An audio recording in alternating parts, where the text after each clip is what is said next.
বিনিয়োগ আকর্ষণ ও অর্থনীতির গতি বাড়াতে দুবাইয়ের মতো বাংলাদেশে মুক্ত বাণিজ্য অঞ্চল করতে যাচ্ছে সরকার। মাতারবাড়ি ও চট্টগ্রাম বন্দরের কাছাকাছি এই বাণিজ্যিক হাব হবে বলে জানিয়েছেন মন্ত্রিপরিষদ সচিব।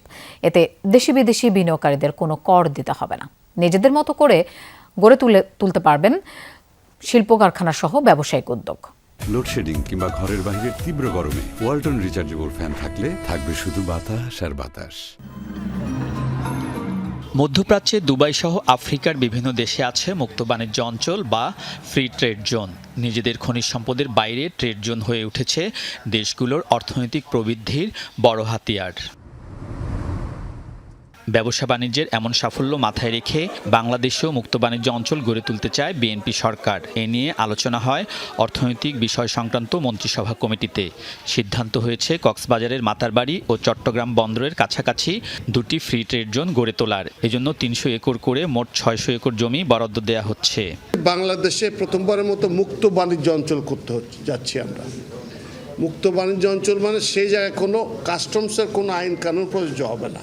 যারা ট্রেডিং করতে চাবে তারা চাইবে যে আমি ওখানে যাই, ওখানে গেলে আমি কম দামে সাপ্লাই দিতে পারবো, আমার ওই ক্যাশ টাকার কম দামে। আর লোকেরাও চাইবে যে এখান থেকে কিনে নিয়ে যাই আমি। Think about Dubai, what is happening there, কী আছে ওখানটায়, এত বড় কেন, আপনার লোকজন সব ওখানে দৌড়াইতে যায় কেন?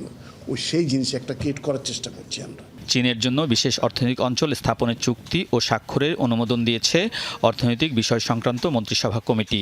এভাবে অর্থনীতিকে আরও গতিশীল করার পরিকল্পনা সরকারের রয়েছে বলে জানিয়েছেন মন্ত্রিপরিষদ সচিব। ভলিউম অফ ইকোনমিক অ্যাক্টিভিটিস বেড়ে যাবে, আমার দেশের জিডিপি বাড়বে, আমার অ্যাক্সেস টু গুড কোয়ালিটি জিনিস বাড়বে। আমি আগে যে জিনিসটা এখানে চলে আসতো সেটার থেকে তো অনেক কম দামে পাচ্ছি, বিভিন্ন জায়গার লোকে আসবে। মধ্যপ্রাচ্যের যুদ্ধে হরমুজ প্রণালী বন্ধ হওয়ার পর জ্বালানি নিয়ে বিপদে বাংলাদেশ। আগের চুক্তি অনুযায়ী কেনা যাচ্ছে না জ্বালানি, তবে হরমুজ খোলার পর দাম পূর্তির দিকে থাকায় ক্রয় সংক্রান্ত মন্ত্রিসভা কমিটি 3 কার্গো জ্বালানি কেনার অনুমোদন দিয়েছে। এর জন্য খরচ পড়বে 2100 কোটি টাকা।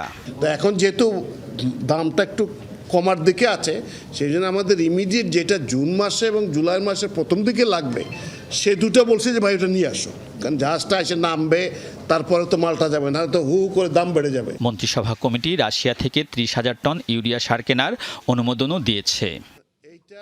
আলমগীর স্বপন, যমুনা নিউজ, ঢাকা।